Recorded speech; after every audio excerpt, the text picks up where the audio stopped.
Então a gente está aqui em mais um episódio do canal do Desenvolvimento e eu estou aqui muito feliz com a Bia do meu lado, minha sócia querida. E aí a gente vai receber hoje, está recebendo hoje o Cross, né? O Marcos Cross, que também é meu amigo e além de amigo fez uma jornada dentro da psiquiatria, né? Da faculdade da psiquiatria da infância e adolescência agora lá no IPQ e na USP, né, Cross? Então, aqui a gente vai chamar ele de Cross, né, em geral. Tudo bem, não tem problema. Então, eu queria... a gente te chamou aqui, estou muito feliz de receber você. E a gente quer falar sobre personalidade. Então, hoje o episódio é sobre personalidade, sobre transtorno de personalidade, que está bem na moda, desde os botecos até os institutos, os consultórios. E eu queria que você começasse falando um pouco de você, assim, como que você chegou nesse lugar do estudo de transtorno de personalidade? O que é esse grupo dentro do IPQ que você tem para estudar transtorno de personalidade? Bom, primeiramente agradecer o convite, Mauro, Beatriz, é um prazer estar aqui, falando com dois grandes nomes, né, da psiquiatria e da psicologia. Então, né, atualmente, né, eu junto com outros colegas, o Marcelo Branhas, o Eduardo Martinho, né, nós trabalhamos então no ADRE, que é um ambulatório para o desenvolvimento dos relacionamentos e das emoções lá no IPQ, que é um ambulatório focado em adolescentes de 13 a 17 anos, que tem eventualmente desregulação emocional grave, autolesão, alterações de humor, problemas interpessoais, e que muitos deles podem preencher critério para transtorno de personalidade. Eu, desde a minha residência, eu acabei de alguma maneira indo para essa área. A gente sabe que no IPQ, né, quando você é residente, você tem pacientes atendendo em psicoterapia. E só para todo mundo ficar no mesmo patamar que a gente está aqui, o IPQ é o Instituto de Psiquiatria do Hospital das Clínicas, da Faculdade de Medicina da USP. Então, é um instituto aqui de São Paulo, né? E a gente tem um centro de formação e de educação, né? Então, quando o Cross está falando do IPQ, é o Instituto de Psiquiatria. E dentro do IPQ, a gente tem o CEP, que é o Serviço de Psiquiatria da Infância e Adolescência. Então, esse ambulatório, que é basicamente um centro de consultas, está dentro da infantil do IPQ, né? Exatamente. E, enfim, e a gente sabe da demanda que tem isso lá dentro do IPQ, né? Pacientes com problemas interpessoais importantes e que a gente atende desde a residência, né? A gente atende em psicoterapia, de uma forma intensiva, uma vez por semana. E sempre houve uma dificuldade de entender esses pacientes, porque eu acho que são pacientes que, historicamente, foram, entre aspas, mal servidos pelo sistema de saúde, pelo sistema de classificação, pelas formas mais tradicionais de tratamento. Então, eram pacientes desafiadores. Então, eu acho que boa parte dos residentes, eles ficam, né, com essa dúvida. Como que eu posso aprender para ajudar mais esses pacientes que são incompreendidos, eles não melhoram? São pacientes que geram, geralmente, enfim, reações intensas, né, no clínico. E eu tive essa experiência, enfim, com alguns pacientes durante a minha residência. Comecei a estudar mais a fundo. E eu acho que é uma área também de fronteira entre a psiquiatria e a psicologia, nas mais diversas áreas. Então, é uma área rica de você estudar. E depois que você começa a estudar também, você se enriquece como clínico, eu acredito. Porque, bom, todos nós temos personalidade. A Marsha Linehan falava, né, que o paciente é o seu melhor supervisor. Porque ele dá feedbacks, o paciente com questão de personalidade borderline, o feedback ele é imediato muitas vezes, né, sobre o que você fez, né, faz você se questionar como clínico, o que eu deveria ter feito diferente, isso tem a ver comigo, tem a ver com o paciente. Então eu acho que é uma área de aprendizado para o clínico. Eu acho que muitos residentes ficam tentados por isso também, né? Eles ficam curiosos. Então, quer dizer, daí, enfim, depois tem toda uma necessidade de saúde pública, por isso que o ADRE acabou surgindo, né? Adolescentes com autolesão, desregulação emocional. A gente sabe que os casos de autolesão teve uma tendência, né, de alta, e daí surgiu essa necessidade de desenvolver um serviço que atende essa população, né? Então, daí, vamos dizer, confluiu de alguma forma o interesse lá de nós três, tanto do Martinho, do Marcelo e meu, com essa necessidade, e acabou surgindo o ADRE, né? Quando você fala dessa curiosidade, como que você viveu isso? Porque você teve essa curiosidade, né, por essa área. Eu acho que quando você está com um paciente, assim, acho que isso não é exclusivo, talvez, do transtorno de personalidade, né? Mas acho que tem dois pontos, talvez. Um ponto é da incompreensão, da dificuldade. Esses pacientes eles se sentem muito incompreendidos, né? Por um problema de comunicação. Então, tem todos aqueles comportamentos, autolesão, comportamentos opositores, antagonistas. E por trás tem o quê? Tem a pessoa, né? Então, quando você tira toda essa capa de comportamento, de desregulação, e você entende a pessoa, eu acho que é algo, assim, muitas vezes, que você sente que você está fazendo realmente uma diferença na vida de uma pessoa que está sofrendo muito. Acho que esse é o primeiro ponto, né? Uma conexão, né? Uma conexão. E você empatiza com a pessoa. Porque daí tem aquela questão do transtorno de personalidade, de ser, de alguma maneira, a experiência, ter uma continuidade com a nossa experiência. Quando você está conversando com pacientes, é diferente, por exemplo, se você está, eventualmente, atendendo pacientes com psicose, que tem uma experiência qualitativamente diferente da sua. Não, são pacientes que eles têm as experiências que nós temos, talvez numa maior intensidade, numa maior dificuldade de regular essas experiências, mas você vive aquilo, igual. De uma rotina de dia a dia, assim, né? Uma rotina de dia a dia. Quer dizer, tem aquelas metáforas, né, que em DBT tem, por exemplo, da pele, né? Quer dizer, poxa, todos nós, quando se você toma vamos dizer, tem um vento frio na pele, você sente um frio, um desconforto. Mas, eventualmente, um paciente com transtorno de personalidade borderline tem o quê? É uma pele fina, uma pele frágil, que vai doer aquilo. Mas todos nós temos essa experiência do desconforto do vento, né? E eu acho isso muito curioso. Eu acho que isso, de alguma maneira, me instigou a conhecer um pouco mais. Fora dessa área, que eu acho que é uma área muito rica do ponto de vista, assim, de confluência de áreas diferentes, né? Quando eu era residente, por exemplo, eu gostava muito de estudar psicoterapia. E tinha lá psicodinâmica de PQ e tinha comportamental. Então é uma área que tem, de personalidade, que tem as duas vertentes, né? Então define pra gente um transtorno de personalidade. Bom, primeiramente, personalidade, né, do ponto de vista de psiquiatria, né, são padrões persistentes de comportamento, experiência subjetiva e de pensamento, né? Então, nunca vai ser algo relacionado apenas a um contexto, mas sim algo que é consistente de longo prazo. Então, usando talvez algum exemplo, né, alguém que é mais introvertido, né, alguém que fala menos, que é mais reservado, quer dizer, isso é um traço de personalidade e que é consistente ao longo do tempo, então a gente consegue perceber esse padrão mais longitudinal. Como que surge o transtorno de personalidade, né? O que é o transtorno de personalidade? É quando isso é muito rígido, inflexível, quando isso causa sofrimento. Então, existem as diferenças individuais entre as pessoas. As pessoas podem ser mais introvertidas, menos introvertidas, mais sensíveis, menos sensíveis. Isso não define o transtorno. Mas quando isso é muito rígido, inflexível, causa prejuízo, é aí que a gente vai falar de um transtorno. Então, vai dando um exemplo, talvez para ficar... A gente sabe que tem pacientes que têm o transtorno de personalidade obsessivo-compulsivo. Uma das características centrais é qual? Esse apego a regras, né? Eu preciso seguir regras, rotinas. E isso, isso pode ser adaptativo em alguns momentos no trabalho, né? A gente sabe que esse traço ele pode estar associado à produtividade. Mas se essa pessoa ela tem esse traço, e isso é rígido a ponto de, quando ela está nas férias, ela precisa ainda seguir essas regras. A pessoa viaja com a família e não consegue relaxar. E com isso, eventualmente, causa um problema interpessoal nas férias, né? Alguém que está o tempo inteiro apegado a rotinas. É aí que a gente tem essa rigidez do traço. E isso é uma característica, por exemplo, do transtorno de personalidade, uma certa rigidez, né? Ele é mais... não muda, né? Quer dizer, um padrão mais persistente também. Isso não significa que as pessoas não vão melhorar, mas isso não é circunscrito a uma crise, né? A um ambiente só. Um momento como, por exemplo, talvez a depressão, que vai durar 1, 2 meses. Não, anos. E sempre ao longo do desenvolvimento, né? Que é do final da adolescência e início da idade adulta. Então tem esse prejuízo funcional. Só a diferença individual, só os traços não vão definir o transtorno. É engraçado que você...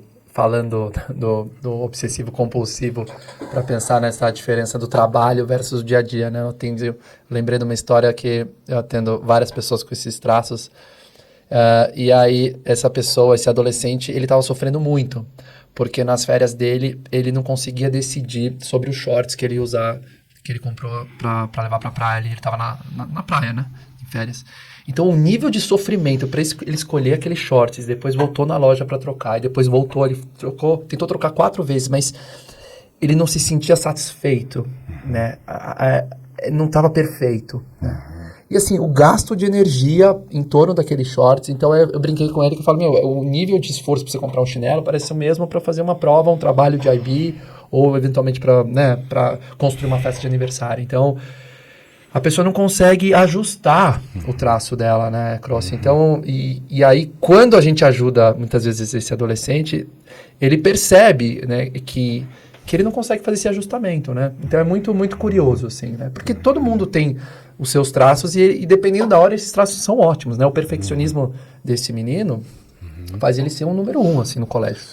Mas, ao mesmo tempo, faz ele sofrer muito para conseguir estar nas férias um pouco mais tranquilo, né? Então, é bem curioso, assim, né? Sim. E o que difere é um exemplo excelente, né? Até porque quando ele experiencia um shorts, ele deixa os outros de lado. Enquanto ele não escolhe, ele não deixa nenhum, né? Ele não abre a mão de nada. Mas o que diferencia, se a gente pensar, de outros transtornos e diagnósticos psiquiátricos que também envolvem rigidez, que também envolvem uma intensidade e outras questões, para a gente poder explorar isso. Os traços de personalidade, ou até um prejuízo de funcionamento de personalidade, eles podem ser, por exemplo, fatores de risco para outros transtornos mentais. Então, não é incomum, eventualmente, esse padrão de maior rigidez, de maior perfeccionismo, ser, por exemplo, um fator de risco para uma depressão. É que a depressão, ela vai estar muitas vezes circunscrita, vai ser a síndrome depressiva, quer dizer, vai ter o humor depressivo, a anedonia, todos aqueles sinais e sintomas que vão se desenvolver numa fase, num certo período de tempo, enquanto personalidade é algo persistente que vão durar anos, né? Os critérios diagnósticos vão lá colocar em 2 anos. Então, tem essa questão temporal. E personalidade também vai envolver essa parte da funcionalidade, enfim, daí a gente entra talvez a questão do modelo dimensional, que tem os traços de personalidade, que é mais a forma. Tem muitos autores que acham que, bom, tá aí o transtorno de personalidade. Agora tem uma visão um pouco mais moderna que coloca a personalidade, na verdade, como o funcionamento da personalidade, que é aí que está o filé mignon, digamos, do transtorno de personalidade, que é o meu funcionamento como pessoa. Então, o funcionamento interpessoal, por exemplo, níveis de empatia, cognição social, também de identidade, né, estabilidade de valores, regulação emocional e também a parte de autodirecionamento, de como que eu faço planos. Então tem o funcionamento de personalidade. Então tem dois grandes grupos, um é self e outro é interpessoal. A interpessoal tem então essa parte de empatia, a parte de intimidade, né? Como que eu crio vínculos, são vínculos duradouros, são vínculos profundos. Tem a parte de self, que tem 2 partes, né? Que é a parte de identidade, que tem a ver com regulação emocional, autoestima, e a parte de autodirecionamento, que tem a ver com essa capacidade de autorreflexão e de fazer planos e metas. Então, a pessoa que tem um transtorno de personalidade, ela tem que ter um prejuízo nessas áreas, né? Então, ela tem e aí, quando a gente observa na prática clínica, para ficar um pouco mais prático, são prejuízos muitas vezes interpessoais, né, que a gente observa. Então, com as relações emocionais, os problemas, são observados nesse campo interpessoal, né? Então, pessoas que, por exemplo, têm muita dificuldade de lidar com rejeição, com separações, de manter, eventualmente, uma rede social, né, adequada, de ter um plano, né? A gente percebe, às vezes, a história dos nossos pacientes, uma história que, assim, a pessoa começou diversos planos de carreira, diversas vezes, assim, desde lá da adolescência até os 30 anos, mudanças, muitas vezes abruptas, né? E quase 180 graus mesmo, do que a pessoa vai fazer, do que não vai fazer, né? Então, provavelmente, o cerne do transtorno de personalidade é o funcionamento. E que daí, vamos dizer, tem uma continuidade com os outros transtornos, né? Eu diria que a gente acaba dividindo, né? Tudo bem, mas a gente sabe que muitas vezes essa divisão pode ser um pouco artificial mesmo, porque, por exemplo, né, a gente sabe que esses pacientes eles têm algo de personalidade que a gente vê, são depressões resistentes. Sim. Né, depressões resistentes. Então, você fala assim, tá bom, é uma depressão resistente ou é um problema de personalidade? Então, eu acho que tem áreas ali que é difícil diferenciar mesmo, mas se a gente for colocar num dos pontos, eu acho que talvez tenha o funcionamento e tem essa parte da persistência. A personalidade é uma história longa de problemas, desde a adolescência. Agora, quando essa história de problemas, como eu me relaciono, quem eu sou, como eu me vejo, não é problema para mim, mas nitidamente é problema para os outros. Confusão, não consigo me relacionar, não consigo manter amigos, não consigo fazer as coisas que eventualmente eu penso. Na verdade, nem quero muita coisa. Só que aí... então você tem um problema. Não tem um problema. O problema é você, Cross, entendeu? Então, essas pessoas muitas vezes não veem o prejuízo que elas causam. Assim, o prejuízo é para o outro, a confusão é do outro. E aí? Essas pessoas têm transtorno de personalidade? Você vai falar que ela é um problema ou tem um problema? Bom, muitas vezes ela não vai falar, eu tenho um prejuízo, eu tenho um sofrimento. Sim. Isso é o clássico em psicoterapia, né? Com Sim. infância e adolescência, muitas vezes está ali porque o outro quer, né? É verdade. Eu acredito que tem um grupo de pacientes, acho que deve ser muito variável essa situação. Mas acho que tem um grupo de pacientes, é comum, pacientes com problemas de personalidade, de ter uma dificuldade de crítica. Sim. Isso não é incomum. É uma dificuldade de autorreflexão mesmo, que é um prejuízo também de funcionamento. De se perceber. De se perceber, de saber assim, o que eu faço impacta o outro.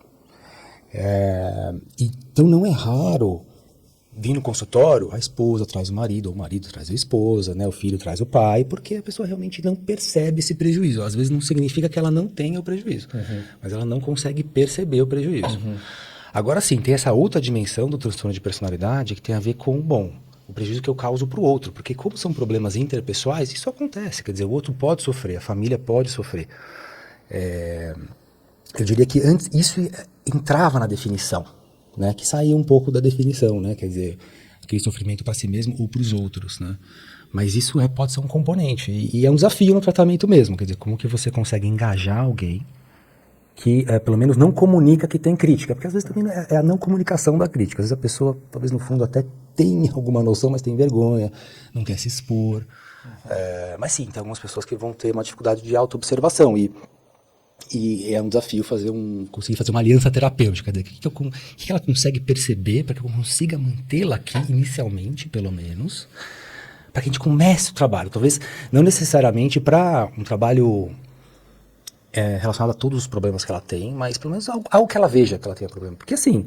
Que é motivo estar ali. Que é motivo estar ali. Porque assim, se seu filho te trouxe aqui, a relação com seu filho é importante? É importante. A relação com seu filho está prejudicada. Então a gente pode começar a trabalhar a partir daí, por exemplo, né? Seu filho não te entende, seu filho está te criticando, então vamos começar a trabalhar a partir daí, de onde a gente consegue fazer uma aliança, quer dizer, uma agenda em comum, né, entre o paciente e eu. Mas isso é bastante comum e às vezes isso também é variável, tá? Então assim, tem gente que às vezes tem crítica, às vezes não tem crítica, e daí depende muito do estado emocional da pessoa, e flutua bastante, por exemplo, no caso do border, né?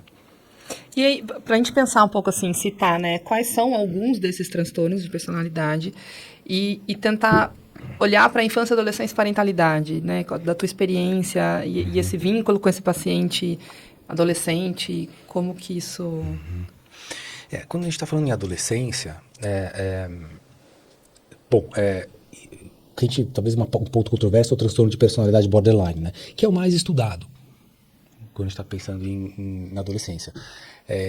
Tem outros transtornos de personalidade. Então, se a gente for olhar os manuais diagnósticos, existem tipos específicos de transtorno de personalidade. Talvez seja interessante falar isso, né? Então, assim, tem transtorno de personalidade, por exemplo, borderline, tem o narcisista, tem o histriônico, tem o antissocial, né, que são do antigo cluster B, com algumas características em comum, de impulsividade, instabilidade emocional. Tem o do cluster C, antigo cluster C também, hoje em dia não é mais classificado assim, mas eu acho que é didático, né, que é o transtorno de personalidade esquiva, obsessivo-compulsiva, e também tem o transtorno de personalidade dependente, que são características mais relacionadas à ansiedade social, quando você rigidez, fala do cluster, regras. você está falando dos grupos, né? Dos grupos. Eu sei um São pouco porque grupos. o Mauro me conta, mas acho que vale especificar. Quando a gente for colocá-lo, talvez você até cortar aqui para eu falar as definições. Tem alguns modelos de a gente entender transtorno de personalidade. Tem o modelo categorial e o modelo dimensional, tá? O modelo categorial é esse, que eu vou lá e identifico classes distintas de transtorno, separados. Então é isso, border e narcisista são duas coisas separadas, tá? Como se fossem duas caixinhas Como separadas. se fossem duas caixinhas separadas, ansiedade e depressão. Então esse é um modelo ainda vigente, mas que é um modelo que está vamos dizer, em mudança, porque tem várias limitações. Porque, a gente percebe que tem pacientes que têm características, vamos dizer, narcisistas, mas que também têm características, por exemplo, borderline. Essa diferenciação não é tão clara. Então, antigamente, tem esse do cluster B, que eu falei, tem do cluster C, e tem do cluster A, que são... Hoje em dia, muitas pessoas vão ver isso até mais, não tanto do espectro da personalidade, mas como do espectro da psicose, da esquizofrenia. Que é o esquizoide, o esquizotípico e o paranoide, né? Então o CID, por exemplo, que é a classificação internacional de doença da OMS, sempre classificou esse transtorno esquizotípico junto com as psicoses, não personalidade. Tá? Então tem esses tipos específicos. Tá? Agora, o que as pessoas mais conhecem, por quê? Porque não é que é o mais prevalente, não é que é o mais comum, mas é o que mais aparece nos serviços de saúde mental. É o borderline. né? E que, talvez o Mauro falou um pouco isso, está na moda esse assunto. Acho que o borderline talvez é um assunto que acabou, vamos dizer, ficando mais em voga mesmo. As pessoas começaram a conhecer mais sobre isso. E é um transtorno que se desenvolve na adolescência. Antigamente... Você pode dar diagnóstico de transtorno de personalidade na adolescência? Esse é um ponto que eu diria que tem talvez uma parte das pessoas que vai ficar muito desconfortável com isso, mas o campo de transtorno de personalidade, hoje, na verdade, até recomenda que você dê esse diagnóstico. As características são muito parecidas com a idade adulta, e com o diagnóstico você dá um norte para a pessoa. Qual que é o tratamento que ela precisa ter? Porque sem o diagnóstico, bom, ela pode perambular de psicoterapias, pode psicoterapia que não sejam efetivas, ela pode eventualmente fazer tratamentos farmacológicos em excesso, que a gente sabe que talvez não vão resolver o problema, né? É interessante porque às vezes tem esses adolescentes que a gente atende assim dos 11 aos 14, tem claro funcionamento longitudinal, e aí tem gente que quer esperar 4, 5 anos para falar que a pessoa tem um funcionamento difícil, instável, que tende a ter um transtorno de personalidade. Então, isso era bem comum, agora está ficando menos comum, mas era... Há 10 anos atrás as pessoas esperavam até 18, às vezes até 21 anos, porque a personalidade não está totalmente estruturada, né? Então, isso é muito importante a gente conversar, Eu acho que né, é com uma isso. negligência social, assim, né? A infância também vai crescer, vai passar, vai chegar com 20 anos, não vai ter nada, né? Então, acho que vai chegar na vida adulta e vai resolver. É surreal, assim, para nós que trabalhamos com o que trabalhamos. Então a gente consegue dar esse diagnóstico já na adolescência, né? E outra interface associada, a gente vai voltar no border, que eu fiquei com isso na cabeça para te perguntar. Mas antes de falar do border, a gente pode dar na adolescência, mas e aquele caso que a gente ouve todo dia? Isso é adolescência, normal. Sim. Adolescente é transgressor, adolescente é rebelde, adolescente é instável, adolescente chora assim mesmo. Tá imitando o amigo, só tá se cortando e imitou o amigo. Então, como que se faz, ou que se fala para essas pessoas, esses pais que falam que aquela instabilidade é normal da adolescência? E como discriminar isso? Porque isso é um dia a dia que todo mundo fica confuso. É um adolescente normal? É confusão da adolescência ou é um transtorno de personalidade? É normal na adolescência, vamos dizer, existirem alguns episódios de instabilidade emocional, né? Ou eventualmente até o adolescente ele tem mais impulsividade. Agora, tem algumas características que podem discriminar mesmo o adolescente normal de um transtorno de personalidade. Primeiramente, quando a gente pensa na parte emocional, são episódios de desregulação, de instabilidade emocional mais intensos. São pessoas que, para lidar com essa instabilidade emocional, utilizam ferramentas bastante disfuncionais e destrutivas, né? Como, por exemplo, a autolesão. Não que a autolesão seja sinônimo de transtorno borderline. A gente sabe que, muitas vezes, a autolesão podem ocorrer em contextos outros, tá? Por exemplo, a parte quando aprende com um amigo, coisas desse tipo, mas geralmente são autolesões leves. Agora, uma autolesão repetitiva, grave, chama atenção, isso não é da adolescência normal. Isso não é da normal da adolescência, né? Eventualmente da parte de relação, quando a gente observa, então aquele adolescente que tem esses episódios muito intensos de desregulação emocional, num contexto de relação, de exigir relação exclusiva com os amigos, e que daí diante desse contexto briga com todo mundo e se isola, e não é algo que vai durar 1, 2 dias, é algo que dura muitas vezes, assim, semanas. Então existe uma persistência e uma intensidade desses episódios que é maior do que na adolescência. Existe um prejuízo funcional. Um adolescente que brigou com todos os amigos, se isolou e não está mais indo na escola, isso não é sinal da adolescência normal. Outros comportamentos impulsivos, né? A autolesão é um deles. Mas um adolescente que eventualmente, para se autorregular, daí que entra essas estratégias que a gente chama de disfuncional para regular a emoção. Compras impulsivas, a gente sabe que hoje em dia às vezes o adolescente tem acesso a isso. Uso de internet em excesso, fica de madrugada na internet, não dorme, depois não vai na escola. Eventualmente uso de drogas ou bebida alcoólica, compulsão alimentar, brigas físicas eventualmente.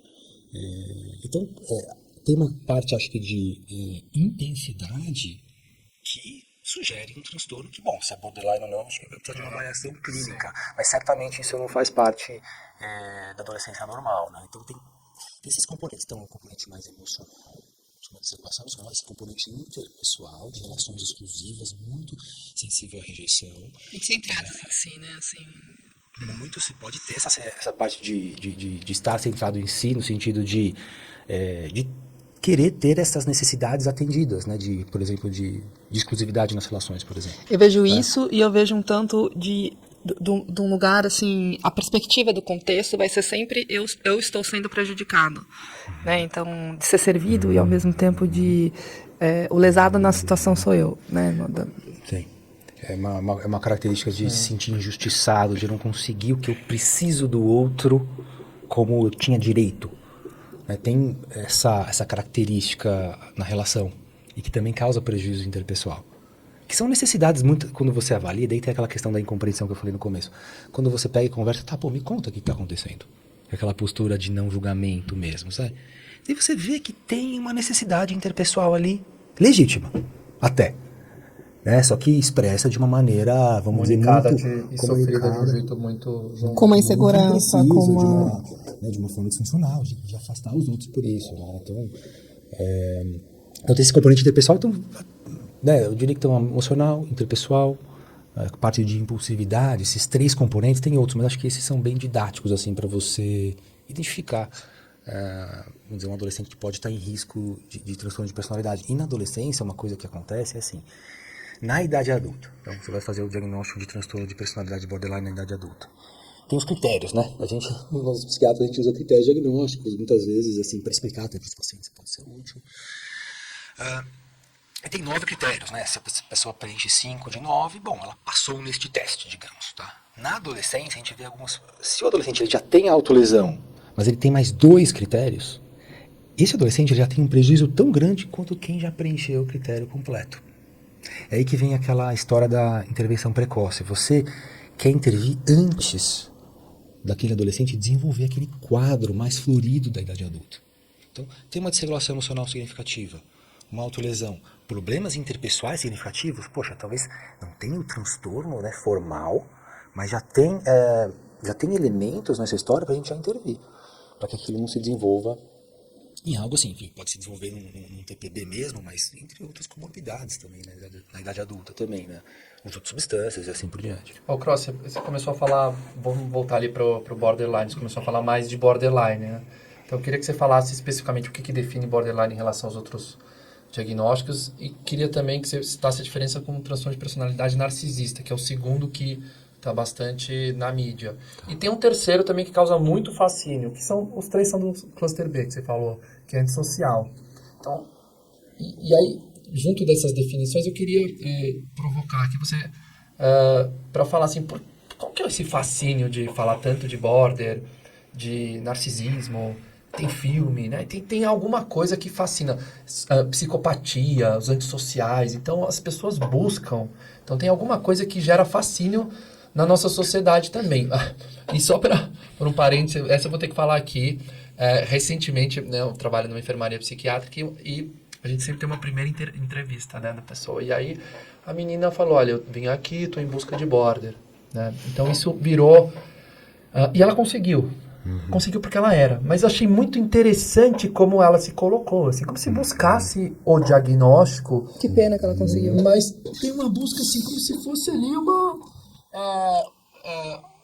uma vantagem de alguma forma. Né? Então as pessoas... E é curioso, vem em busca, aí consegui, tô na inatividade, sabe? Então a gente ficou um pouco assim, questionando, nunca ridicularizando. Sim. Mas o que é esse espaço? E quais são os ganhos também com esses diagnósticos, sabe? O que é estar na moda, né? Que é o que você começou falando. Exato, e ao mesmo tempo sofre muito, mas estão na moda, e todo mundo vê filme e fala sobre isso. E todo mundo é narcisista e todo mundo vira tudo. Sim. Essa parte, assim, começando pela segunda parte, assim...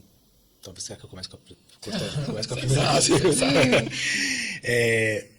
Bom, vamos começar com a definição. Então, border, na verdade, assim, né, é um transtorno de personalidade que é caracterizado por uma instabilidade das relações, do controle de impulso e das emoções, tá? Então, é um transtorno que ele é estavelmente instável, digamos assim. É isso que caracteriza o border, a instabilidade. Até aqui, houve tentativas, né, de classificar com um nome diferente. Transtorno de personalidade emocionalmente instável, né, mas que nunca pegou. Agora, o border, eu acho didaticamente, né, talvez até me repetindo um pouco, dá pra gente colocar em 5 grandes grupos os sintomas, tá? Então, é a desregulação, instabilidade ou desregulação emocional, tá? Desregulação das relações ou instabilidade das relações, tá? Uma desregulação do controle de impulsos, uma desregulação cognitiva, o que que é isso? Eventualmente eu ficar muito desconfiado dos outros frente a algum tipo de estresse, né? E também uma desregulação do self, de autoimagem. Às vezes existe uma autoimagem muito instável, né, no border.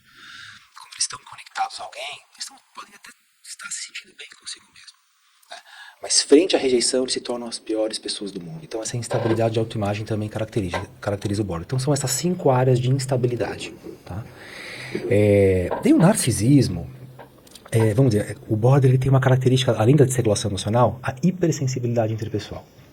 Sou sensível à rejeição, então eu presto atenção no rosto dos outros, para ver se eu vou ser aceito ou não vou ser aceito, com quem que eu vou estar conectado, com quem que eu não vou estar conectado. Eu crio relações mais de dependência por isso, às vezes até relações mais com uma característica de submissão, até para não perder o outro, mas sempre muito alerta à rejeição social. O narcisismo, ele tem uma sensibilidade um pouco diferente. Não é tanto para conexão, mas é para valorização social. Então ele tem uma sensibilidade, ele quer uma espécie de uma validação externa do valor dele, né? Será que eu sou bom ou eu não sou bom? Ele quer essa validação. Então o narcisista ele não procura necessariamente a conexão com o outro, mas sim essa validação de valor. Então tem esse valor-desvalor, essa é a dinâmica.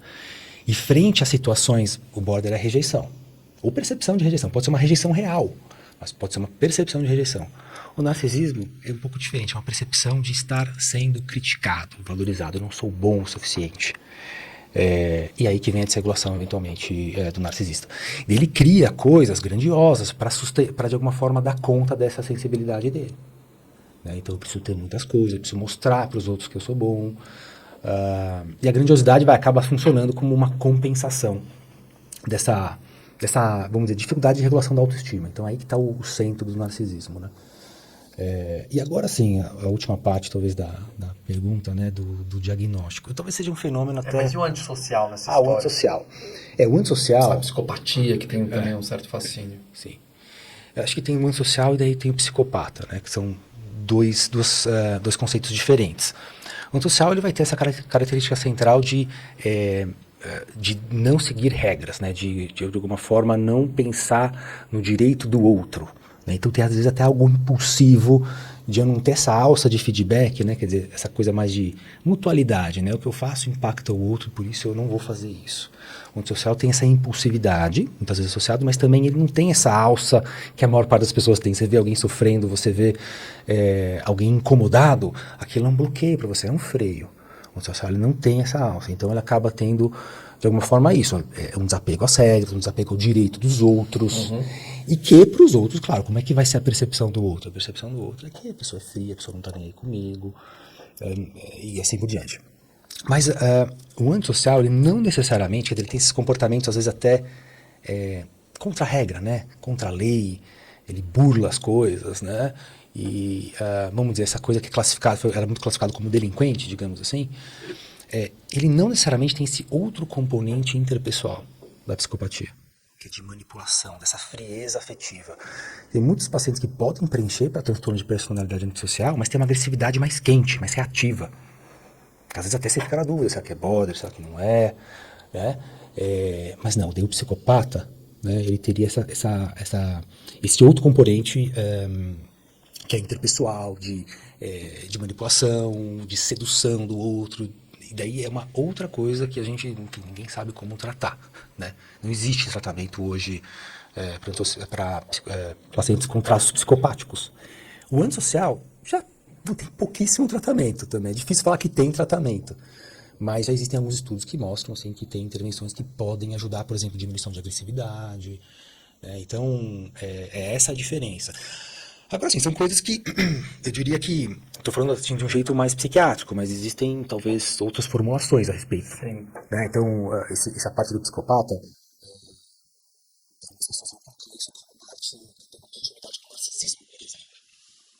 porque a gente sabe que tem, sim, pacientes com um transtorno, vamos dizer, social e traços psicopáticos que têm características narcisistas também. É aí que a gente entra naquela história. Não é tão divididinho assim como a gente gostaria, né? Sim. São características que são compartilhadas entre os transtornos, por isso que a gente está mudando. O campo vai mudar, provavelmente. Vai ficar como transtorno de personalidade. Muito provavelmente. Antes de você responder a outra pergunta que o Mauro trouxe, onde entra o transtorno bipolar nisso tudo? O transtorno bipolar, ele vai... na prática, Ele é um transtorno de personalidade? Ele não é? Ele é classificado como um transtorno de humor, é um transtorno afetivo, que ele é caracterizado por fases de humor, tanto fases depressivas, então a pessoa ela pode ter uma síndrome depressiva, um humor hipotímico, né, entristecido, apático, com todos comemorativos de uma depressão. Né, alteração de sono, né, alteração de psicomotricidade, digamos assim, mais lentificado, por exemplo, que a gente conhece como depressão. Mas ele também vai ter uma outra fase, que é a fase ou de mania e hipomania. Que daí o humor vai estar diferente, o humor pode estar mais irritável, mas ele também pode estar mais eufórico. Então aquela pessoa que ela vai estar mais energizada, ela vai precisar dormir menos, ela vai falar mais, ela vai ficar mais impulsiva, ela pode ter uma grandiosidade. Agora, isso acontece em fases, né? Então a pessoa ela entra numa fase depressiva, eventualmente ela pode entrar numa fase de mania ou hipomania. É isso o transtorno bipolar. Tem tipo 1, tipo 2, acho que talvez não sei se não cabe aqui falar. Agora, isso é na teoria. Na prática. Exato, esse é o ponto, né? Na prática. Tudo se conversa, né? Tem um ponto que às vezes complica, porque a gente sabe que pacientes bipolares eles podem ter eventualmente desregulação emocional fora de fase. Porque eles podem ter um temperamento mais sensível e mais reativo. E aí que entra a dificuldade na avaliação. O que eu acho que ajuda... A primeira coisa, esses transtornos eles podem ser comórbidos. Uma pessoa ela pode ter os dois. E pode, mesmo. Claro que às vezes isso é um artefato, né? A pessoa não está bem com o transtorno bipolar, ela vai brigar com os outros. Então é o transtorno bipolar, digamos, que causa o problema interpessoal, né? Mas muitas vezes a pessoa pode ter os dois, porque assim, são vulnerabilidades que podem ter vulnerabilidades em conjunto. Então, por exemplo, né, ela pode ter eventualmente uma família, ela tem essa genética para bipolaridade, um temperamento mais sensível e desenvolver o transtorno bipolar. Mas ao longo do desenvolvimento, né, ela também viveu, por exemplo, um ambiente, vamos dizer, ela teve aquela receita, de alguma maneira, para desenvolver o transtorno de personalidade, né?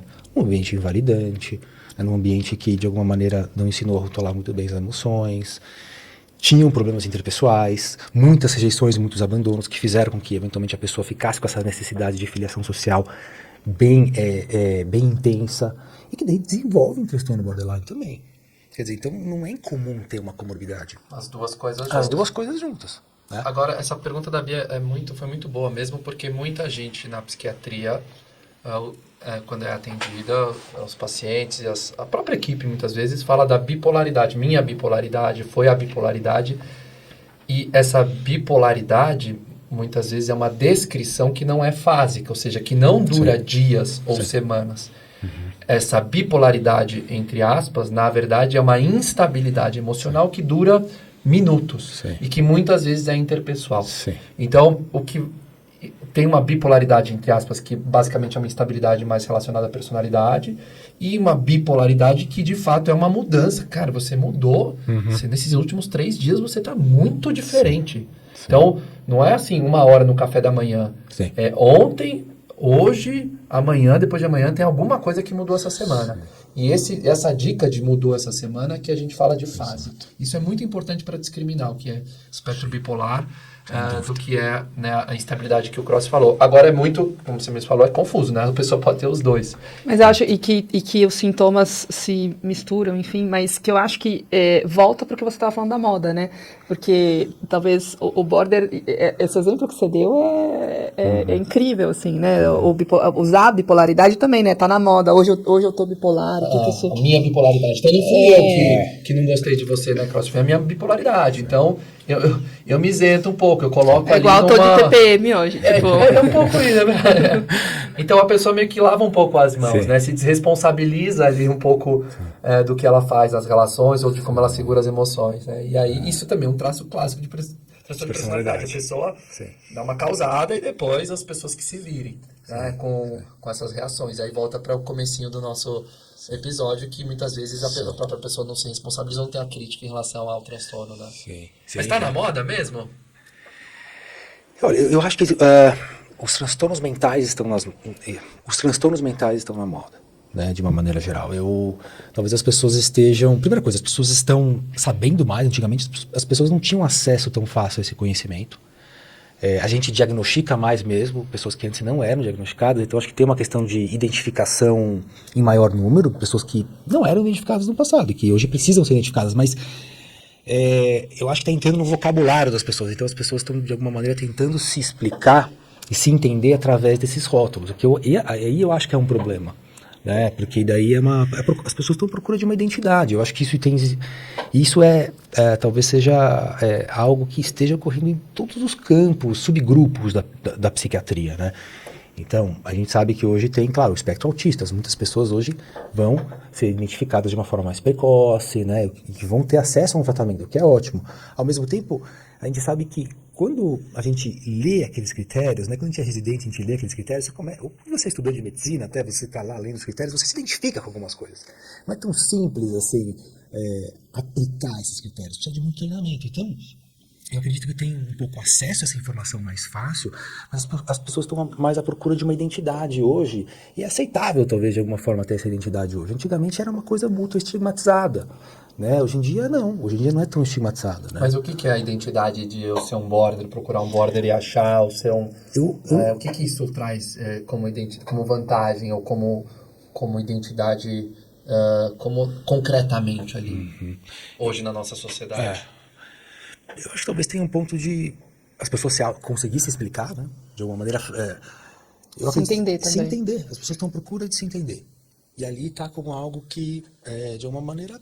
em parte, talvez realmente ajude essa pessoa a se entender um pouco quem ela é. Porque os critérios são um pouco dimensionais mesmo. Você está lendo sobre regulação emocional, você olha, eu também tenho regulação emocional. E fala, não, então eu tenho isso. Então dá uma tranquilidade, né? De alguma maneira eu entendo quem eu sou. Entendeu? Acho que tem vamos dizer, digamos assim, uma espécie de uma validação. Uma validação. Mas bom seria se as pessoas, depois disso, procurarem o médico, né? Exato. Mas eu acho que talvez tenha esse outro ponto que você falou, Mauro, que se isso tem um reforço social, talvez tenha também, entendeu? Daí eu acho que talvez tenha de alguma maneira, esse benefício primário, digamos assim, psicológico, né, de eu me entender. Quando você dá o diagnóstico para alguém, a pessoa se entende, ela se sente mais coesa de alguma maneira. E eu me acalmo, né, eu me entendo o que eu tenho. Né? Agora também tem talvez esse outro lado que talvez tenha um reforçamento social mesmo. E que se isso talvez... cause alguma vantagem, acho que vai depender muito do ambiente onde a pessoa está, de como ela usa isso. Realmente, se for usar isso como isso de não me responsabilizar pelos meus próprios atos, acho que talvez não seja bom mesmo, né? Mas talvez a gente observe esse fenômeno, né, ao longo do consultório, dos nossos atendimentos, né? Eu tenho isso, então por isso que eu não me isento da minha responsabilidade, né? Daí eu acho que é a importância do tratamento, que nem a Beatriz falou. Então, você tem esse problema, então você vai entrar num tratamento, né? Então, por exemplo, DBT. Vai ter o DBT, você pode não ter causado todos os seus problemas, mas você ainda tem responsabilidade para resolvê-los. Sim, essa frase é muito boa. E essa é uma frase importante para quem tem qualquer tipo de problema. Né? Acho que tudo bem, é importante a gente identificar, se entender, ao mesmo tempo, o que a gente vai fazer com isso? Isso também envolve, de alguma forma, uma certa atividade, né? O que eu tenho para fazer para superar isso, para lidar com isso, pelo menos. Né? E também tem uma outra coisa, já entrando no que causa os transtornos de personalidade, é que, assim, o diagnóstico ele é um diagnóstico médico. E, no Brasil até tem um pouco mais isso, mas no mundo é um diagnóstico médico, um diagnóstico da psicologia, da saúde mental. Mas apesar do diagnóstico ser médico, as causas do diagnóstico são sociais, né, Crossi?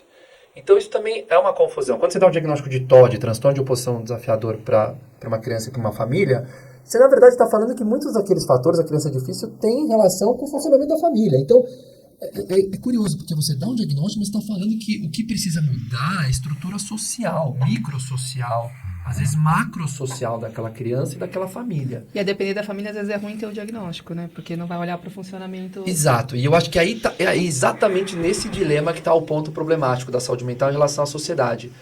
A gente dá diagnóstico, mas a gente não resolve questões sociais. A gente precisa de todo mundo. Do pai, da mãe, do tio, do padre, do professor, da comunidade, resolvendo a mudança social. E talvez o transtorno de personalidade, como outros diagnósticos na psiquiatria, são um pouco esse exemplo assim, de que as mudanças não são através tanto de remédio. Né? Então, vamos falar um pouco de causa. Assim, o que causa um transtorno de personalidade? Porque a família fala, sou eu que foi o problema? Ou ele, desde pequenininho, ele quebra tudo. Sim. O problema é ele nasceu com isso? Tá.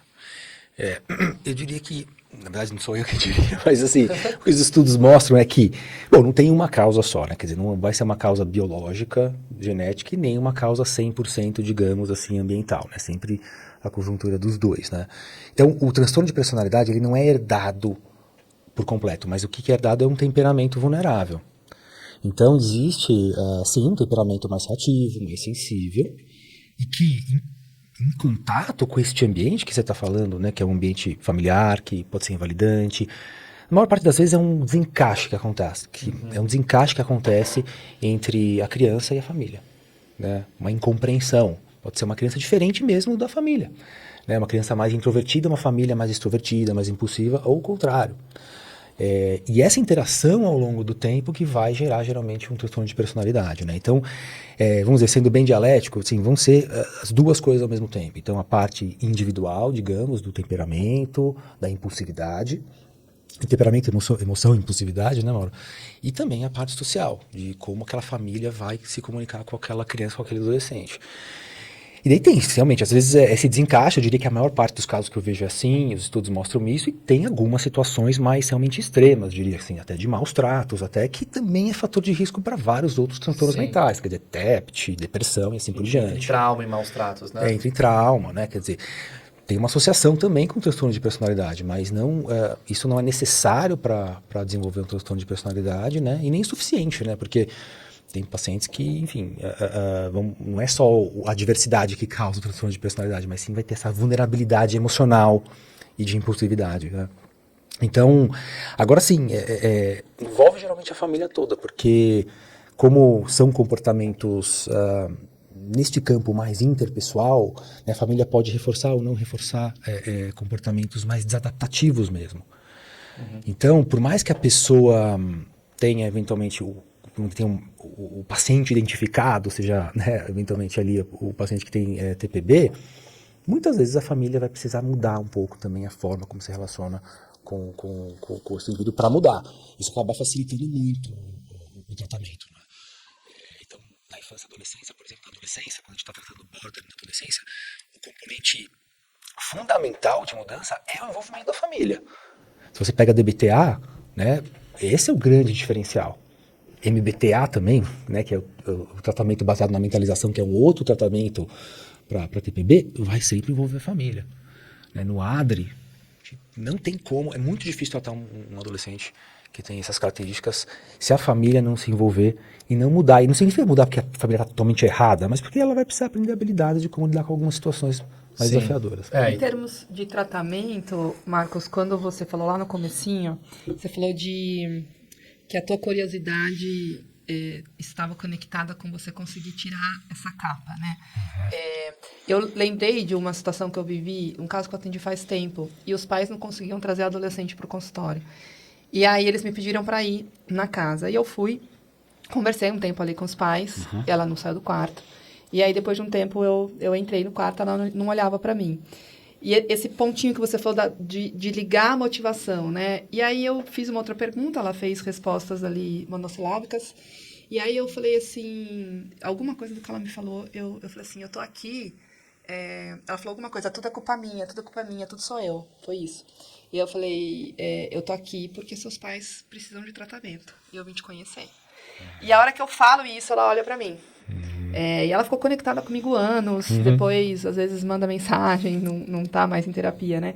Mas eu ia te perguntar desse processo que você vivencia, de tirar essa capa, né? De entrar, porque eu acho que isso, para mim, pro Mauro, tenho certeza também, é o que nos brilha o olho, de você trazer o paciente para esse lugar que você se conecta nessa intensidade, né? E que você ressignifica essas relações, que ele confia, que cria um espaço de segurança.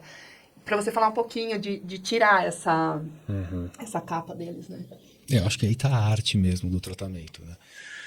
Bom, todos os tratamentos, eles vão ter, geralmente eles vão ter esse momento inicial de contato, de avaliação, de contato e de alguma forma de motivação também, né? O que traz essa pessoa aqui e por que ela quer mudar? Depois, claro, vão ter os componentes de comprometimento, de ativação, de componentes de comprometimento, de participação no tratamento, mas inicialmente vai ter isso, desse primeiro encontro. Eu acho que as terapias elas vão ter formas diferentes de lidar com isso. Talvez o DBT sempre vai ter esse aspecto da validação emocional. Então, quando a gente consegue, porque são pessoas que são muito invalidadas, então eles vão estar ali, porque é difícil validar. É difícil você tirar essa capa e validar, porque tem essa comunicação muito imprecisa. Então, quando você consegue avaliar ali, conseguir validar algo ali que baixa um pouco aquela vulnerabilidade emocional, pode ser a questão do conflito dos pais, que geralmente isso é uma boa dica mesmo para quando você está lidando com o adolescente. Isso tende, de alguma forma, a criar uma conexão entre você e o paciente. Tá? Validação emocional pode ser desde você estar ali escutando, estar junto, ou até eventualmente, enfim, contar coisas de você, para que também você mostrar que você é uma pessoa mesmo que está ali. Porque às vezes a pessoa... E às vezes só estar. Ou às vezes só estar. Às vezes só estar. Já recebi esse feedback, inclusive, de pacientes. Né? Você está aqui em silêncio, pronto, já é o suficiente para mim e às vezes falar vai ser pior agora. Né? Mas tem essa aproximação que eu vejo aqui, que é uma aproximação que esse outro tratamento que a MBT faz, que é a aproximação com curiosidade. Assim, tá? Me conta como que é para você, assim. Livre de qualquer tipo de qualquer julgamento, porque é fácil julgar mesmo essas pessoas. A gente tenta tirar um pouco essa capa. O DBT talvez use um pouco o mindfulness, que é a descrição do que está acontecendo. Mas me conta como é para você, assim, tô curioso para saber o que aconteceu. E essa postura muitas vezes é diferente do que eles encontraram a vida toda, porque eles, vamos dizer, recebem pancadas mesmo. Né, punições. Tô interessado em você, me conta. Tô interessado em você, me conta. Tô aqui. E essa postura do não saber, eu acho que também é uma forma de você se conectar. Outras formas que eu daí a gente entra na parte da psicoeducação e comunicação diagnóstica. Algumas pessoas, quando você comunica o diagnóstico, então assim, você vai para essa parte afetiva, é mais difícil, muitas vezes é difícil entrar, mas a comunicação do diagnóstico, você comunicar que você entende através de um nome, né, e de conhecimento, às vezes para algumas pessoas também pode funcionar para fazer esse contato inicial e essa motivação e a pessoa se sentir compreendida. Né? Porque dela vê que você tem um conhecimento ali e que ela não está sozinha. Não, só tem um nome isso. Então, para algumas pessoas, isso acaba ajudando também. Ô Cross, fala um pouquinho então mais de tratamento no macro, assim, o que é DBT, que você trouxe essas siglas para todo mundo saber, MBT, como que vocês trabalham lá no IPQ estruturando o tratamento para esses adolescentes e para as famílias? O tratamento para transtorno de personalidade hoje, de primeira linha, é a psicoterapia. Né? Qual que é a psicoterapia que mais tem evidência empírica? É a terapia comportamental dialética ou DBT. Isso tanto para adulto quanto para adolescentes. Né? Posso só acrescentar que claro. É uma das terapias contextuais dentro da análise do comportamento, junto com a ACT e com a FAP. Perfeito. Mini propaganda da análise do comportamento. Não, tô brincando, mas a gente, né, todo mundo aqui, né, eu e o Cross, a gente fez o curso de DBT, né, então a gente é extremamente conectado ao que a Bia falou, então claro, tô brincando. Sem dúvida. Enfim, é bastante baseado em, análise de comportamento, tem daí, vamos dizer, juntou, né, análise de comportamento com outros elementos, de alguma forma, vai, entre aspas, talvez é um nome ruim, ecletismo, assim, né, quer dizer, ela incorporou mindfulness, né, que é a Marsha Linehan, que é uma terapeuta e psicóloga americana que desenvolveu o DBT. Né? E daí tem outros tratamentos que foram desenvolvidos também. Então, o segundo mais estudado é um que é menos comum aqui no Brasil, pelo menos na forma, vamos dizer, mais tradicional, que é o tratamento baseado em mentalização. Tem a versão de adulto e de adolescente. É o MBT, né? Que é o MBT. Então tem todas essas siglas, que às vezes você fica meio perdido, né? Com essa sopinha de letras. Que é o tratamento que foi desenvolvido na Inglaterra, que é centrado em teoria do apego. Né? E que é o segundo que mais tem evidência. Né? O terceiro, vamos dizer, completando os três grandes, é a psicoterapia focada na transferência, que foi desenvolvida lá pelo Otto Kemper e depois foi validada empiricamente também. Então, essas são as três grandes terapias. Tem outras também, tem a terapia do esquema, focada no esquema, que também tem evidência. E tem também tratamentos generalistas. Por quê? Porque ao longo dos ensaios clínicos que foram sendo feitos, né, inicialmente eles comparavam, assim, uma coisa bem breve, eles comparavam o quê? Com o tratamento comum da comunidade. Que é aquele tratamento que todo mundo recebe, que não fala de transtorno de personalidade, né, não tem nenhuma especificidade. E que realmente esses tratamentos iam muito mal. Mas daí eles foram dificultando um pouco esse comparador dessas terapias baseadas em evidência, até que eles chegaram a um comparador generalista, que é um tratamento informado mesmo. Vamos fazer um controle muito bom. Vamos pegar uns terapeutas que gostam de tratar esses pacientes, mas que eles seguem uma série de princípios e protocolos. E daí, o que a gente viu, né, que os estudos viram, é que os resultados eram muito similares aos resultados das terapias baseadas em evidências, como o DBT ou o MBT. É daí que surgiu o GPM, que é o Good Psychiatric Management, ou Bom Manejo Clínico. Que é o quê? Que é algo que não vai envolver essa alta especialização como o DBT ou MBT, né? Mas que o clínico vai aprender o mínimo que ele precisa. Como eu estruturo o tratamento, como eu faço uma psicoeducação, como é que funciona o tratamento farmacológico, como é que funciona o manejo da família. Isso pode ser feito por psiquiatras como psicólogos, né? O psicólogo saber também como é feito o tratamento farmacológico é importante também para cuidar do próprio paciente. Então essa seria uma outra onda, vamos dizer, uma outra onda de tratamento que surgiu, que é o bom manejo clínico. Então, eu diria que, de modo geral, esses são os estudos, os tratamentos que têm mais suporte empírico. Importante falar de remédio. O remédio, ele pode ser usado no tratamento. Para quê? Para tratamento de comorbidade. A pessoa tem uma depressão, você vai tratar uma depressão. Tem uma depressão maior mesmo? É comum. Você pode tratar com remédio. Mas ele não vai mudar a personalidade da pessoa. Ele não vai ensinar habilidade. Você pode tratar sintoma. Sintomas graves podem ser eventualmente manejados com remédio também. Agora, sempre tem que tomar cuidado com o tempo que você vai manter esse remédio, com a dose, porque a gente sabe que isso está associado a efeito colateral e a expectativa, principalmente, né? E expectativa também. Mas você falou uma coisa muito importante, né? Não vai ensinar habilidades, que é o que a psicoterapia vai fazer. Exatamente. E tem um componente também que é importante da reabilitação, né? Que o GPM foca muito. Então você ensina habilidade, você cria a relação com a pessoa de uma maneira diferente do que ela estava acostumada, e você foca na vida fora do tratamento para que mudanças que a pessoa faz na vida também gerem benefício. Né? Porque a pessoa ela pode estar numa psicoterapia, se não tiver mudança na vida, mesmo, ou seja, um autodirecionamento, pode ser, no GPM a gente fala um emprego, ter um trabalho, ou eventualmente para o adolescente ir na escola. É muito difícil ter mudança também, né? Focar apenas, vamos dizer, na psicoterapia, né? Então, a gente no GPM a gente tem essa postura também, a gente gosta, claro, muito, acho que a psicoterapia é a primeira linha, ao mesmo tempo que a gente foca muito em funcionalidade também, porque um dos principais problemas é esse. Os pacientes eles melhoram ao longo do tempo, né, do ponto de vista de sintoma, mas eles têm uma dificuldade de funcionamento. Então tem muito isolamento, ou pessoas que eventualmente não conseguem ter uma ocupação, né? Então a gente vê muito isso na prática clínica com pacientes mais crônicos mesmo, né, que estão em casa, que têm uma dificuldade de criar relações. E esse aí que é talvez o grande desafio, eu diria, do tratamento para quem tem transtorno de personalidade. O Crócio, a pessoa pode deixar de ter transtorno de personalidade se, exemplo, um adolescente de 16 anos passou com vocês, meu filho vai deixar de ter transtorno de personalidade? Você pode curar ele como curaria uma depressão? A cura é uma palavra muito... Eu não gosto dessa palavra cura, mas o que eu acho que acontece é, sim, a pessoa pode remitir o transtorno de personalidade. Se a pessoa ela não preenche mais critério para aquele transtorno de personalidade, ela não tem mais o TPB. Isso não significa que a pessoa não vai ter outros problemas, não significa que ela não vai ter nunca mais desregulação emocional. Uma parte do temperamento se mantém, pode ser que tenha uma sensibilidade interpessoal ainda, mas se não preenche o critério para TPB, não tem mais TPB. Uhum. Então é uma remissão, sim. E as remissões, quando elas acontecem, elas são duradouras. É uma remissão. Uhum. Não preenche mais critério. E às vezes é isso, a pessoa tá com um relacionamento que tá saudável, que vai, né, estabelece ali relações e dá uma dosada também nesse humor, nessas outras características, nesses sintomas. E tem a parte da recuperação, né? Então a gente fala remissão é quando é a parte dos sintomas, e a recuperação quando a pessoa ela consegue remitir dos sintomas, mas ela consegue funcionar.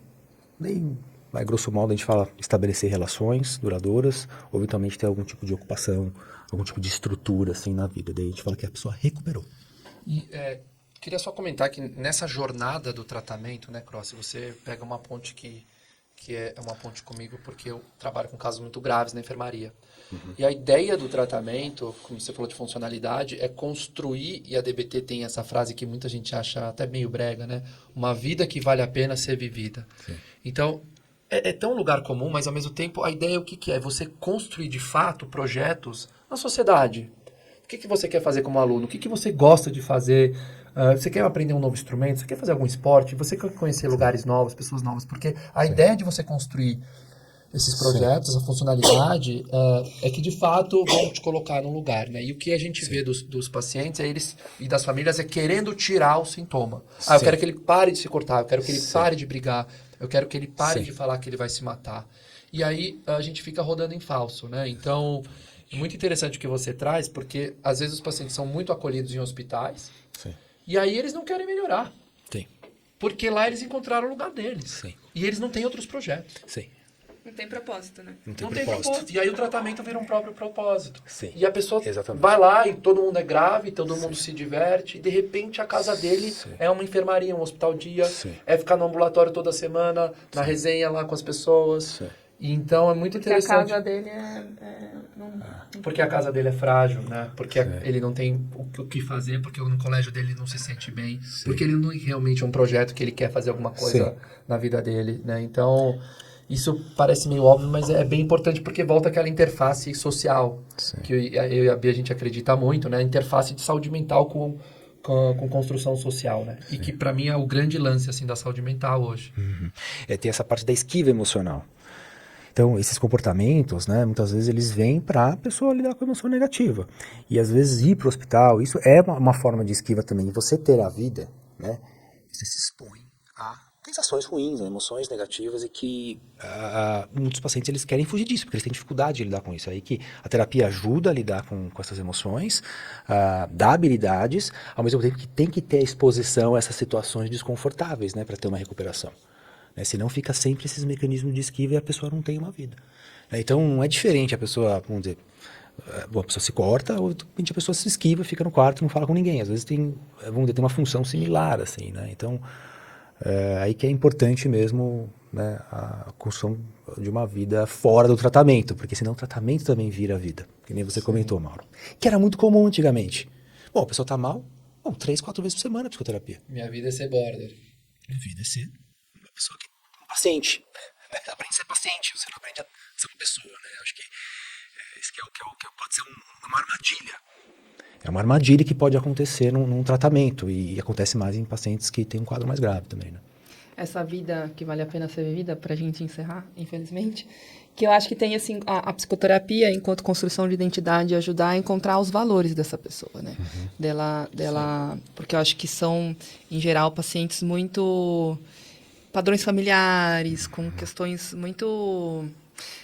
de uma falta de construção nesse lugar, né? Tanto de, você falou de self, né, de identidade, mas disso você vê assim, o propósito junto com quais são os meus valores de vida e viver de acordo com eles, né? É essa vida que vale a pena ser vivida.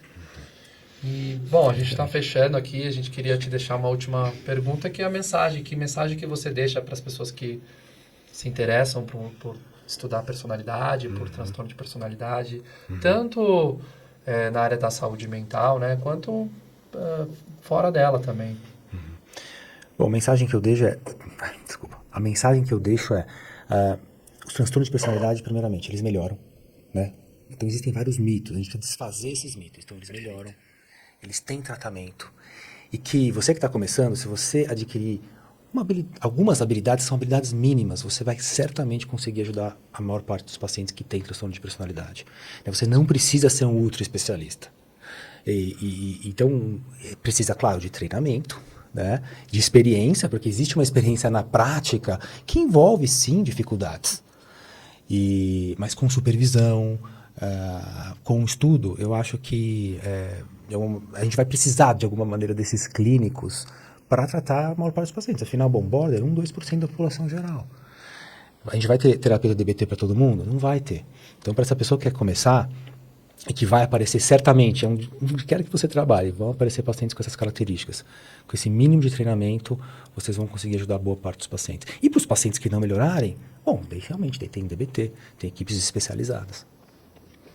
Muito obrigada. Muito bom. Imagina, um prazer estar aqui. Obrigado, Cross. Foi muito bacana, muito divertido estar com você.